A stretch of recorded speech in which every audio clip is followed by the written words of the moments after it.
आवारा कुत्तों के मामले पर सुप्रीम कोर्ट सख्त, डॉग लवर और संगठनों की जवाबदेही होगी तय, राज्य सरकारों को देना होगा भारी मुआवजा। आज से बदल गया पीएमओ का पता, 1947 के बाद इतिहास का सबसे बड़ा स्थानांतरण, साउथ ब्लॉक से सेवातीर्थ 1 में हुआ शिफ्ट।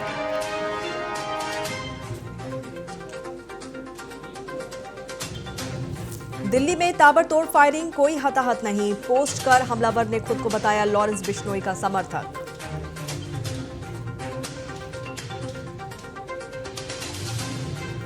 जम्मू में 36 घंटे से जारी है सर्च ऑपरेशन, राजौरी, पुंछ, सांबा में देखे गए थे पाक ड्रोन, चप्पे चप्पे को खंगाल रहे हैं सुरक्षा बल।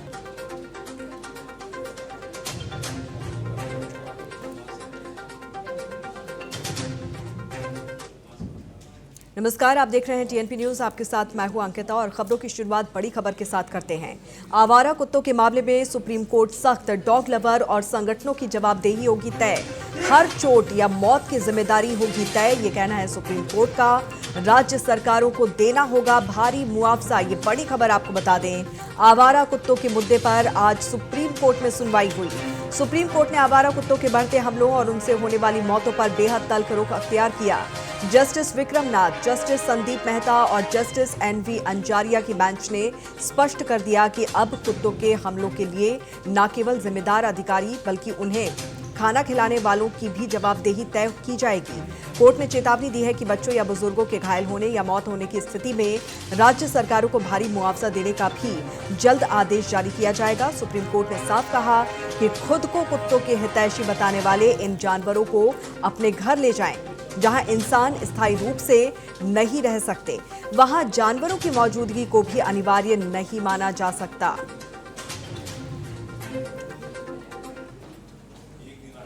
भारत और अमेरिका के बीच ट्रेड डील पर बातचीत एक बार फिर से टल गई है। राष्ट्रपति डोनाल्ड ट्रंप ने ईरान को लेकर नई टैरिफ धमकी देने के बाद अब भारत अमेरिका ट्रेड वार्ता फिर से उनकी अटक गई है। ट्रंप ने ईरान के साथ ट्रेड करने वाले देशों पर 25% टैरिफ लगाने का ऐलान किया है। भारत पहुंचे अमेरिकी राजदूत सर्जियो गोर ने कहा कि व्यापार समझौते पर 13 जनवरी से बातचीत फिर से शुरू होगी। कल ही उनका ये बयान सामने आया था, लेकिन अब साफ हो गया है कि इस सप्ताह भारत अमेरिका के बीच कोई व्यापार वार्ता निर्धारित नहीं है। सूत्रों के मुताबिक इस महीने बातचीत होगी भी या फिर नहीं, इसकी कोई सूचना नहीं है।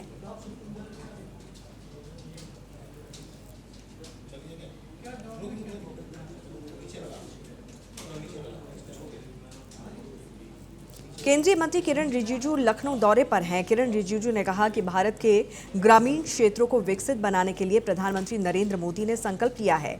इसी के लिए यहां एक कार्यक्रम है और अल्पसंख्यक समुदाय के लोगों के साथ एक बैठक भी है। आज मैं लखनऊ इसलिए आया हूँ, श्री राम जी को लेकर के भारत के ग्रामीण को विकसित बनाने के लिए जो संकल्प आया मोदी जी ने, उसका कार्यक्रम में है और एक अल्पसंख्यक समुदाय के लोगों के साथ भी एक बैठक है। आज फिर रात को दिल्ली वापस जाएंगे। उत्तर प्रदेश में नया बिजली कनेक्शन लेना अब काफी सस्ता हो गया है। यूपी पावर कॉर्पोरेशन ने नई कॉस्ट डाटा बुक लागू कर दी है। अब ग्राहकों को मात्र 2800 रुपये में सिंगल फेज स्मार्ट मीटर मिलेगा। इससे पहले इसकी कीमत 6016 रुपये थी, जो कि 1 और 2 किलोवाट का कनेक्शन था। अब 3198 रुपये में मिलेगा। पहले ये 6400 रुपये में मिला करता था। नियामक आयोग के मुताबिक पहले वसूली गई राशि अब ग्राहकों को वापस की जाएगी। सूत्रों के अनुसार 3.5 लाख उपभोक्ताओं को 116 करोड़ की अतिरिक्त राशि उनसे वसूली गई थी, जो कि वापस या बिल में समायोजित की जाएगी।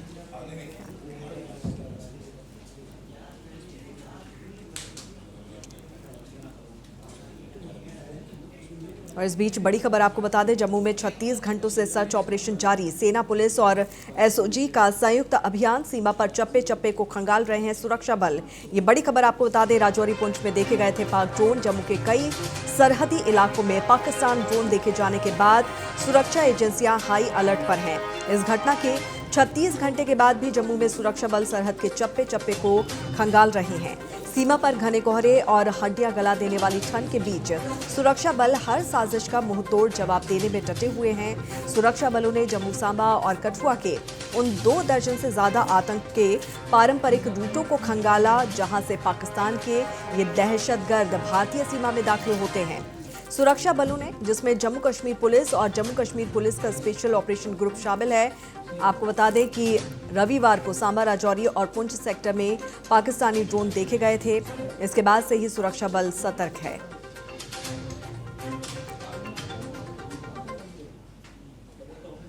चीन के द्वारा कश्मीर की शख्सगाम घाटी पर दावा करने पर लद्दाख के उपराज्यपाल कविंदर गुप्ता ने कहा है कि पूरा कश्मीर हमारा है। विदेश मंत्रालय ने इस पर संज्ञान लिया है। इस प्रकार की कोई भी हरकत को बर्दाश्त नहीं किया जाएगा। चीन को समझना चाहिए कि ये 1962 का भारत नहीं है, ये 2026 का भारत है। देखिए, कश्मीर हमारा है और सारे का सारा है। मिनिस्ट्री ऑफ एक्सटर्नल अफेयर ने इस पर संज्ञान लिया है। कोई भी इस प्रकार की हरकत को बर्दाश्त नहीं किया जाएगा। और अरुणाचल प्रदेश पर भी जो ये पहले इस प्रकार की बातें करता रहा है, तो चाइना को ये समझना चाहिए 1962 का भारत नहीं है, 2026 का भारत है। दिल्ली के पश्चिम विहार इलाके में उस समय सनसनी फैल गई जब एक जिम पर अज्ञात हमलावरों ने ताबड़तोड़ गोलियां चला दी। ये घटना RK Fitness by Rohit Khatri gym के बाहर हुई, जहां पर बाइक सवार बदमाशों ने अचानक फायरिंग कर मौके से फरार हो गए। इस वारदात में किसी के घायल होने की सूचना नहीं है। घटना के कुछ ही देर बाद सोशल मीडिया पर खुद को गैंगस्टर बताने वाले रणदीप मलिक नाम के गैंगस्टर का एक पोस्ट वायरल हो गया, जिसमें इस फायरिंग की जिम्मेदारी ली गई है। पोस्ट में रणदीप मलिक ने खुद को लॉरेंस बिश्नोई का समर्थक बताया और कहा कि लॉरेंस का दुश्मन मेरा भी दुश्मन है। इसके साथ ही पोस्ट में जिम संचालक को धमकी देते हुए कहा गया है कि ये फायरिंग अनिल पंडित USA ने कराई है। फोन कॉल को नजरअंदाज करने की वजह से फायरिंग की गई। पोस्ट में कहा गया है कि नेक्स्ट टाइम कॉल नहीं उठाई तो धरती से उठवा दूंगा, तुझे तेरे जिम के गेट से उठवा लिया जाएगा।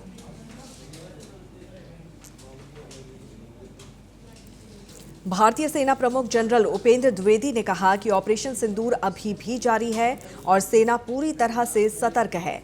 उन्होंने स्पष्ट किया कि देश की सुरक्षा से खिलवाड़ करने वाली किसी भी गलत हरकत का सख्ती और मुंहतोड़ जवाब दिया जाएगा।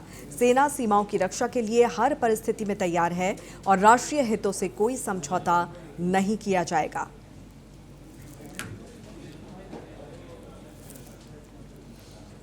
प्रधानमंत्री कौशल विकास योजना में अनियमितताओं पर आरजेडी सांसद मनोज कुमार झा ने कहा कि ये अनियमितताओं की बुनियाद पर ही खड़ा है।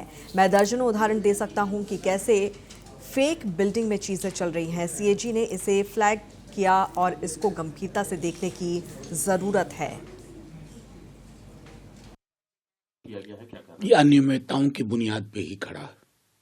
मैं आपको बता सकता हूं, अगर कभी टेस्टिमनी देने के लिए बुलाया ना, तो दर्जनों उदाहरण तो मैं आसपास से दे दूंगा कि कैसे फेक बिल्डिंग में चीजें चल रही हैं, फेक प्रमाण पत्र जा रहे हैं और असली वाले पैसे इकट्ठा हो रहे हैं चंद जेबों में।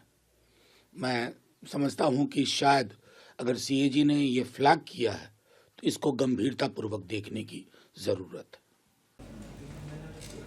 अमेरिका के राष्ट्रपति डोनाल्ड ट्रंप के बयान पर कांग्रेस नेता टीएस सिंहदेव ने कहा है कि ट्रंप की कार्यशैली अत्यधिक आपत्तिजनक है। वो जिस प्रकार की बातें करते हैं और खुलेआम दबाव बनाकर काम करने की कोशिश करते हैं। ट्रंप जी की कार्यशैली अत्यधिक आपत्तिजनक है।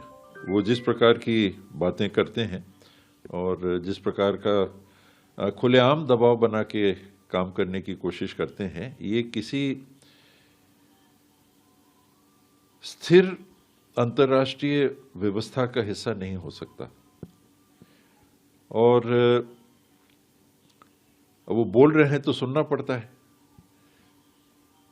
दूसरी बात यह है कि अगर ऐसा हो रहा है तो फिर हमारी सरकार कैसे उस स्थिति से उभरेगी। हम ये उम्मीद करेंगे कि उन विकल्पों को उनने तलाश लिया होगा कि मान लीजिए ईरान से अगर आप सौदा करने की स्थिति में नहीं रहते हैं तो क्या, और करते रहते हैं तो क्या। 25% टैरिफ ट्रंप जी ने और अगर लगा दिया तो ये 50 के ऊपर 25 है क्या। महाराष्ट्र के मुख्यमंत्री देवेंद्र फडणवीस ने स्थानीय निकाय चुनाव पर कहा कि बीजेपी के उम्मीदवारों के लिए हम मिलकर आज प्रचार कर रहे हैं और यहां हमको अच्छा यश मिलेगा। रोड जो है बीजेपी के उम्मीदवारों के लिए हम सब लोग मिलकर आज प्रचार कर रहे हैं और यह हमको अच्छा यश मिलेगा। महाराष्ट्र के उप मुख्यमंत्री अजीत पवार ने पुणे और पिंपरी चिंचवाड़ा नगर निगम चुनाव पर चिंता जताई। उन्होंने कहा कि पीसीएमसी का 4,000 करोड़ रुपए का बकाया बिल है, काम की गुणवत्ता खराब और भ्रष्टाचार बढ़ा है। पुणे में पानी की कमी और बढ़ता प्रदूषण चिंता का विषय है। पवार ने रोज पानी की आपूर्ति, सफाई सुनिश्चित करने और प्रदूषण पर कदम उठाने पर जोर दिया। मैंने बताया ना, मैंने जब से चुनाव चालू हुआ है तब से मैंने प्रेस कॉन्फ्रेंस लेके उसमें क्या क्या गलत हुआ, कैसे पिंपरी चिंचवड़ एशिया में सबसे अमीर कॉरपोरेशन थी लेकिन वहां बॉन्ड्स निकालने पड़े, उनके अलग अलग डिपार्टमेंट के 4,000 करोड़ के बिल देना बाकी है, काम की क्वालिटी नहीं है, करप्शन वहां बहुत बढ़ रहा है। उसके एग्जाम्पल मैंने दिए कि 70 लाख का ब्रिज 7 करोड़ तक लेके गए, पेड़ गिनने के लिए एक भी पेड़ नहीं गिना और 7 करोड़ रुपए उसमें भी निकाले। 120 करोड़ के सॉफ्टवेयर, 12 करोड़ के सॉफ्टवेयर थे, 120 करोड़ तक लेके गए। ऐसे बहुत से गलत काम वहां हुए। मुख्यमंत्री नीतीश कुमार की समृद्धि यात्रा पर बीजेपी सांसद संजय जायसवाल ने कहा कि मुख्यमंत्री नीतीश कुमार की समृद्धि यात्रा उनके लोकसभा क्षेत्र से शुरू हो रही है। इसका पहला चरण बेतिया है। उन्होंने कहा कि बिहार के विकास के लिए औद्योगिकीकरण सबसे जरूरी है और मुख्यमंत्री की यात्रा में इसे शामिल करना दर्शाता है कि बिहार औद्योगिक क्षेत्र में आगे बढ़ने को तैयार है। माननीय नीतीश कुमार जी की समृद्धि यात्रा मेरे लोकसभा क्षेत्र से शुरू हो रही है। बेतिया उनका 16 को समृद्धि यात्रा का पहला चरण है और 354 एकड़ का मेरा इंडस्ट्रियल एरिया SEZ मेरे इलाके में बना हुआ है। उसके बारे में भी चिंता होगी। बिहार के विकास के लिए अभी सबसे आवश्यक है औद्योगिकरण और उसके लिए हम लोग सब कृत संकल्प हैं और माननीय मुख्यमंत्री जी की पहली यात्रा में उसको शामिल करना बताता है कि बिहार अब औद्योगिक क्षेत्र में भी आगे बढ़ने के लिए तैयार है। बिहार के राज्यपाल आरिफ मोहम्मद खान ने कहा कि वो मानते हैं कि मकर संक्रांति हमारा बहुत महत्वपूर्ण त्योहार है। ये त्योहार जीवन की गतिशीलता जिसको महसूस भी ना किया जाए और परिवर्तन आ जाए उसका प्रतीक है। इस मौके पर वो सभी को बधाई देते हुए भी नजर आए। ये त्योहार जीवन की गतिशीलता और ऐसी गतिशीलता जिसको महसूस भी न किया जाए और परिवर्तन आ जाए उसका द्योतक है। इस मौके पे मैं आप सभी को, बिहारवासियों को, देशवासियों को बहुत बहुत बधाई देता हूं और मालिक करे कि आने वाला साल, आने वाला समय पूरे देश के लिए बहुत ही मंगलपूर्ण। बदायूं के मैंथा फैक्ट्री में दम घुटने से 3 सिक्योरिटी गार्ड की मौत हो गई। तीनों गार्ड कमरे में अंगीठी जलाकर सो रहे थे। हादसे के बाद ग्रामीणों ने हंगामा कर हाईवे जाम किया। सील फैक्ट्री में घटना होने पर प्रशासन पर सवाल उठे। फिलहाल पुलिस मामले की जांच कर रही है।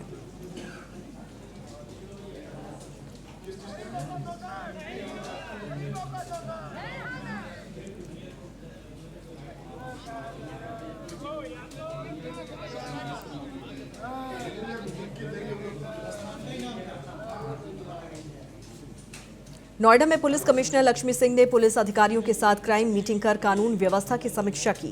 सोसाइटी में हुई स्नैचिंग की घटना को लेकर लापरवाही पर कड़ी कार्रवाई करते हुए थाना प्रभारी बिसरख और एसीपी बिसरख को हटा दिया गया।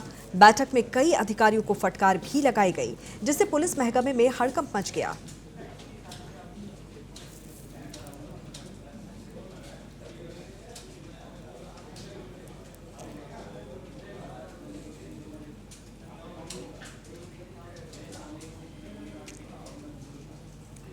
और इसी के साथ यहां रुकेंगे एक छोटे से ब्रेक के लिए, जल्द हाजिर होंगे।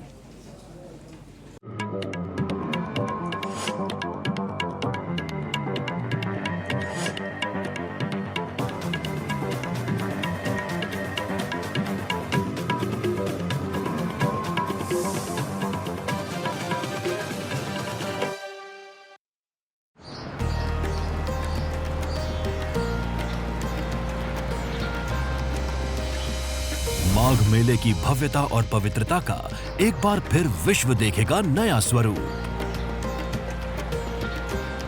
करोड़ों श्रद्धालुओं के लिए परंपराएं वही और सुविधाएं नई, जहां पग पग पर आस्था और दिव्यता की मिलेगी अनुभूति। जब संगम की रेती पर संत महात्माओं की होगी उपस्थिति, 6 पावन पर्व स्नानों में अखाड़ों के संतों का समागम, पूरे विश्व में माघ मेले की महानता का होगा वर्णन।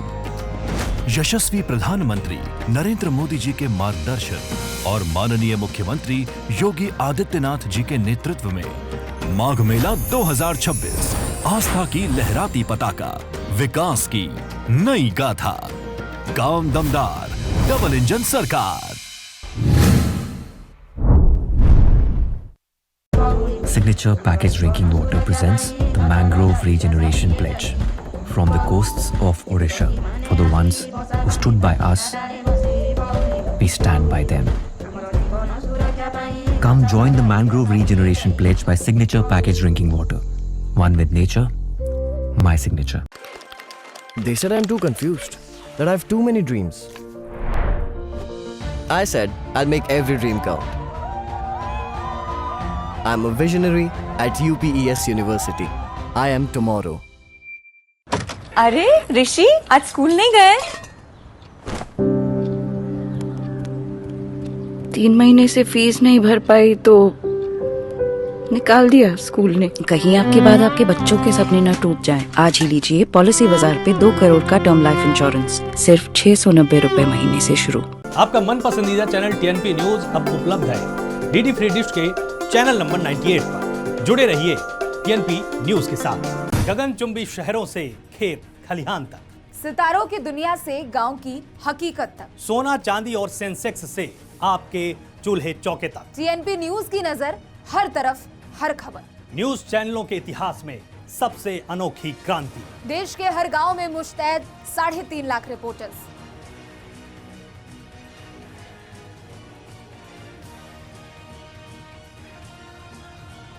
टीएनपी न्यूज, ख्याल आपकी खबरों का। आज के मुद्दे, आपके विचार, कब तक करें जवाब का इंतजार, इसलिए जरूरी है भरना आज के सवाल पर हुंकार। देखिए मेरे साथ शाम 6 बजे सिर्फ टीएनपी न्यूज पर।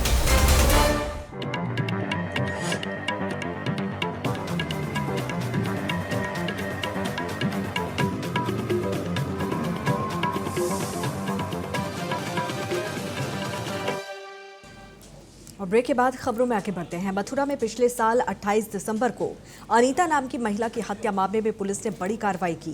पुलिस ने मुठभेड़ के दौरान आरोपी पति और उसके दोस्त को गिरफ्तार कर लिया है। आपको बता दें कि 28 दिसंबर को रिफाइनरी थाना क्षेत्र के गेहूं के खेत में मिले अज्ञात महिला के शव की शिनाख्त अनीता के रूप में हुई थी। पुलिस की जांच में पता चला कि पति राकेश और उसके दोस्त ललित ने मिलकर पत्नी अनीता की गला घोंटकर हत्या कर दी थी। राकेश ने दूसरी शादी कर ली थी और पत्नी से लगातार कलेश चल रहा था। देर रात बरेली हाईवे बाईपास के पास पुलिस के साथ हुई मुठभेड़ में ललित के पैर में गोली लगी और राकेश के आत्मसमर्पण के बाद पुलिस को एक बड़ी सफलता मिली। 28/12/2025 को थाना रिफाइनरी क्षेत्र अंतर्गत एक महिला की डेड बॉडी मिली थी। इसके सफल अनावरण के लिए थाना हाईवे की पुलिस ने काफ़ी सोशल मीडिया के माध्यम से तथा अपनी मुखबिरी व अन्य तरीके से इसकी शिनाख्त की, जिसकी शिनाख्त अनीता नामक के रूप में हुई। अनीता की शादी राकेश नामक व्यक्ति से हुई थी तथा राकेश व इसका एक मित्र ललित, इनके द्वारा इस हत्या को कारित किया गया था। इसमें बरेली बाईपास पे पुलिस मुठभेड़ में ललित नामक व्यक्ति जो कि घायल हुआ है, जिसकी गोली लगी है, तथा इसका पति, मृतका का पति राकेश, उसकी अरेस्टिंग की गई है मौके से तथा इनके कब्जे से एक मोटरसाइकिल, एक तमंचा 315 बोर, एक खोखा कारतूस व 2 जिंदा कारतूस बरामद। उन्नाव के लालपुर गांव में Yadav bakery and sweet house पर गुजिया खाने के बाद पैसे न देने को लेकर विवाद हो गया। आरोपियों ने दुकानदार सत्यम सुखबीर और शिवम पर हमला कर मारपीट की। इस मारपीट में सुखबीर गंभीर रूप से घायल हो गया। मारपीट का वीडियो अब सोशल मीडिया पर वायरल हो रहा है। वायरल हुआ वीडियो में घायलों को अस्पताल में भर्ती कराया गया और पुलिस मामले की जाँच कर रही है।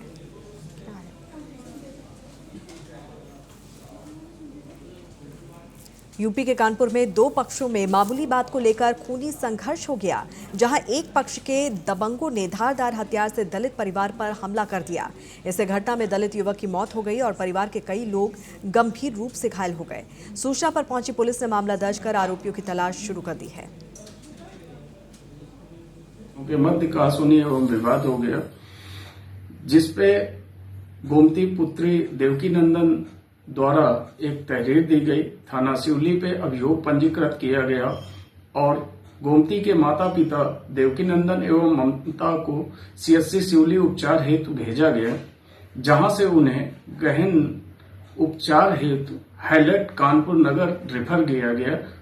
दुर्भाग्यवश देवकी नंदन की दौरान इलाज हैलट में मृत्यु हो गई, जो अभियोग की धाराओं में परिवर्तन और परिवर्धन किया जाना है वह सुनिश्चित किया जा रहा है।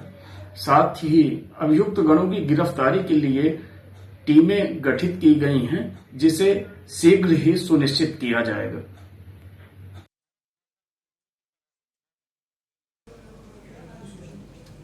और खबरों में आगे बढ़ते हैं। हमीरपुर के नगर पंचायत गोहांड में ठंड को देखते हुए कंबल वितरण कार्यक्रम आयोजित किया गया। 3 वार्डों के 25-25 असहाय लोगों को कंबल वितरित किए गए। कार्यक्रम के दौरान विधवा और वृद्धा पेंशन के लिए पंजीकरण कराया गया और मेडिकल कैंप लगाकर लोगों का स्वास्थ्य परीक्षण भी किया गया। नगर पंचायत की इस पहल से जरूरतमंदों को बड़ी राहत मिली। आज नगर पंचायत गोहांड में कंबल वितरण का आयोजन किया गया। यहाँ पर हमारे 10 वार्ड हैं गोहांड में, तो प्रत्येक वार्ड से हमने 25 ऐसे लोगों को चिन्हित किया था जो असहाय हैं, जो विधवा महिलाएं थीं और जो वृद्ध बुजुर्ग थे। तो 250 ये व्यक्ति थे। इसके अलावा 50 अन्य व्यक्तियों को मिला करके 300 से अधिक लोगों को आज कंबल वितरण किया गया। इसके साथ साथ वहाँ पर वृद्धावस्था पेंशन और विधवा पेंशन के लिए रजिस्ट्रेशन भी किए गए। साथ ही मेडिकल कैंप लगा करके लोगों को प्राथमिक उपचार की सुविधाएँ साथ तथा विटामिन आदि की गोलियां निःशुल्क वितरित की गई हैं। मध्य प्रदेश के हरदा में केंद्रीय राज्य मंत्री दुर्गादास उइके ने वन मंडल कार्यालय के नवनिर्मित भवन का लोकार्पण किया। आपको बता दें कि करीब 90,50,000 रुपए की लागत से बने भवन का निर्माण किया गया है। इस दौरान केंद्रीय राज्य मंत्री दुर्गादास ने कहा कि नया भवन वन विभाग की कार्यप्रणाली को और अधिक सुदृढ़ करेगा और आम जनता को बेहतर सेवाएं मिलेगी। हमारे यहाँ हरदा उत्पादन वन मंडल के कार्यालय का जो है लोकार्पण माननीय मंत्री जनजातीय कार्य विभाग भारत सरकार द्वारा किया गया है। ये भवन जो है पिछले साल फरवरी से बनना शुरू हुआ था और रिकॉर्ड 1 साल से भी कम समय की अवधि में लगभग 90 लाख रुपए की लागत से जो ये भवन तैयार हुआ है। आप लोगों ने स्वयं देखा होगा भवन की जो निर्माण गुणवत्ता है बहुत ही उच्च दर्जे की है। मध्य प्रदेश सरकार में मंत्री कैलाश विजयवर्गीय ने भोपाल बूचड़खाने मामले पर प्रतिक्रिया देते हुए कहा कि नगर निगम को संबंधित डॉक्टर को तत्काल निलंबित करने और मामले की जांच के आदेश दे दिए गए हैं। हमने आदेश दे दिए हैं नगर निगम को कि उस डॉक्टर को तत्काल सस्पेंड करें और इसकी जांच करें। मध्य प्रदेश के छतरपुर जिले के बिजावर सिविल अस्पताल में मकर संक्रांति पर्व के अवसर पर क्षय रोगियों को फूड बास्केट वितरित किया गया। डॉक्टर्स और स्टाफ ने मरीजों को फूड बास्केट दिए। इस फूड बास्केट में गुड़, तिल, मूंगफली, दाने और अन्य सामग्रियां भी थी। आपको बता दें कि इस पहल को BMO डॉक्टर महेश त्रिवेदी के प्रयास से किया गया।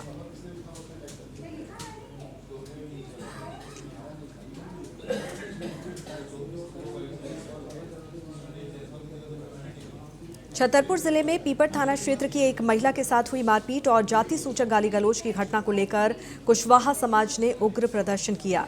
जिला कुशवाहा समाज ने रैली निकालकर पुलिस प्रशासन के खिलाफ जोरदार नारेबाजी की और SP को ज्ञापन सौंपा, जिसे पीड़ित मुन्नी बाई कुशवाहा के साथ 6 जनवरी को आरोपी नीरज शुक्ला द्वारा की गई मारपीट और थाने में रिश्वत मांगने का आरोप लगाया गया। बट सरकार की तरफ से हम लोगों को ये इंस्ट्रक्शन दिए गए हैं कि जो TB पेशेंट हैं तो उनको क्या है मंथली रुपए आता है उनका रखरखाव और मेडिकेशन के लिए, बट जो पोषण आहार है वो उसमें कवर नहीं हो पाता, तो अलग से हम लोग इनको ये फूड बास्केट का वितरण करते हैं। और इसी के साथ इस बुलेटिन में फिलहाल इतना ही। जुड़े रहिए टीएनपी न्यूज के साथ। नमस्कार।